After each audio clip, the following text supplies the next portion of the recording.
like having to come like first of all, especially with Spotify, like I think I could even just be honest with y'all. Yo, I had meetings with all these motherfuckers before we went to Spotify.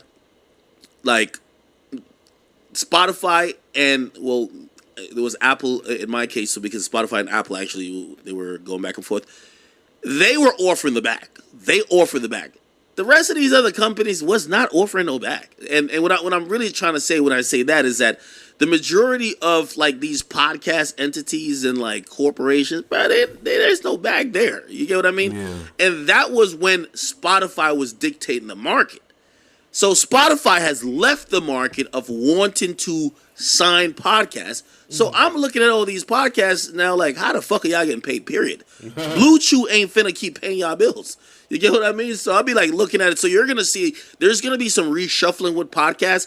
There's going to be a lot of consolidating. You're going to see podcasts go to what is working the most. Or, for example, I think the two ladies on See the Thing Is, one of them, not Bridget Kelly, the Mandy girl, she has another podcast. It's the Horrible Decision shit.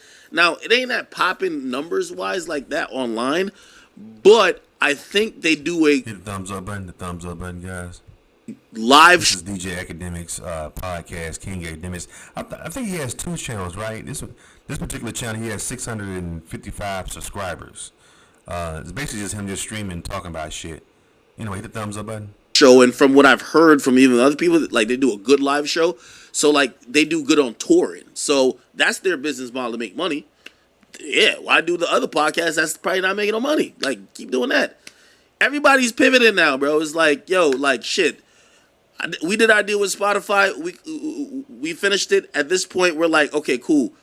Off the Record is still one of our premier brands, but it falls under the Academy. We're trying to get the Academy. Like, obviously, I'm me, so I'm gonna do my thing regardless. But still, everything is like we're focused on pushing the Academy more than pushing just one particular podcast. I think podcasts are just in an interesting place where unless you have a really successful one right now, you're probably aiming to do the Cupid Shuffle, right? So it is what it is. What the hell does that mean, Cupid Shuffle? Which, by the way, I think it's going to be interesting the next time Gillian Wallow become up for a new contract signing, because here's the thing too. Like, for example, I love my man Larry Jackson over or Apple. They helped me get the most out of the Spotify situation when it came to negotiation, because literally Apple was down to pay me a lot of money, and so it was a little competition a little bit. You need somebody in the market to be willing to pay or offer maybe even more than who you're with, to really that you could get really fulfill value. I think when Gillian Wallow get out of their situation or they're up for renewal, I think you're gonna see Dave Portnoy look around and say, well, if we don't give them whatever, where are they going to go? Right? Now, I do think they're important to Barstools, but I do think the market has changed. And if you haven't seen the podcast market chart change, you're not noticing business, all right? I think this is where you see places like, Joe Budden's podcast that have just focused on consistency and building that type of hub of just fans that's always fucking with them. They're pretty much the number one hip-hop podcast. They're working out, but even then, didn't Joe start doing ads now? Like, Joe got Prize Picks on there. You get what I mean? So, hey, it is what it is. Yes, they re-signed with Barstools. I gotta think that deal is probably for 2 years, right? I can't imagine them getting a 3-year deal, especially everyone knew that there was gonna be some changes. Yes, Call Her Daddy, Joe Rogan stays at Spotify, but Spotify's done signing people. It's over. You know what I mean? Like, yo, hopefully y'all got y'all bread, but it's over. Right? What are you talking about, dude? I have no clue what this Someone said, do I think they stay with Barstools? Well, it depends on the deals. I have no clue what this nigga talking about, man. So I'm going to go ahead and end this video right here. But go ahead and support King Akademiks YouTube channel. I guess he's talking about the podcast market or some shit. I guess everybody and mama got a podcast now, so the market seems like it's saturated. You be hearing dudes be talking about, hey, this is Toothpick Willie. This is the Toothpick Willie podcast. We're gonna talk about every toothpick I've had. I collect toothpicks throughout the years. Everybody and their mama got a podcast now. So it's like it's saturated. Everybody want to be Charlemagne the God, you know. But that is kind of dope though to be able to talk and get paid millions of dollars. The motherfucker just rambling on a damn mic like an idiot. I mean, people just give you money. You know what I'm saying? Like Joe Rogan, how lucky is he to be able to just sit down and talk to people all day like The Rock? And the cool part about it is they come to him, like they come to his house. I think he has a studio in Austin. They come to him. He ain't got to go to them. You know, a lot of times when people get like he had The Rock.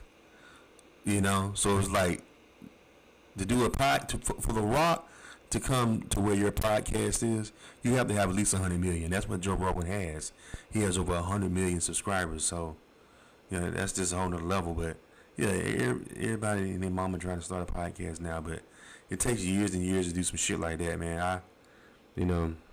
I watch a couple of them. I start watching a lot of podcasts. You know, a lot of them be kind of what's the word I'm looking for? Repetitious. They all talk about some pretty much the same subject, same type of talking points, pop culture, whatever hot, whatever trending. So it's like you watch one podcast, you ain't gotta watch no more because they're gonna talk about the same shit. You know, you watch one podcast, you watch probably like 25 of them already through one because you know there's nothing original. You know what I'm saying? But I don't know. I guess there's a lot more to explore, but I don't have time to explore and dig for shit like that. Everybody's using Rumble now. Keep hearing Rumble is like the new, I guess supposed to be like the new YouTube, or is it supposed to be competing? But you know what I'm saying, for like creators. I heard Rumble is where people go who get kicked off of YouTube. You know, like Fresh and Fit, they went to Rumble. And then who's the other person? Well, and then I don't think. Well, Akademiks, of course, he has his channel on YouTube, but I guess he also has a Rumble account.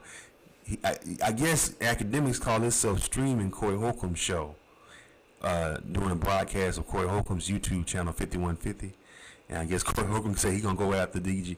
He's gonna go after Akademiks for live streaming his show, while Corey was live streaming his show at the same time. You know, that's cold blooded. You stream somebody's shit while they streaming their shit. Oh boy. Anyway, what do y'all think, man? Leave your comments. Subscribe to Charles and Ezra. Appreciate it. Hit that thumbs up button.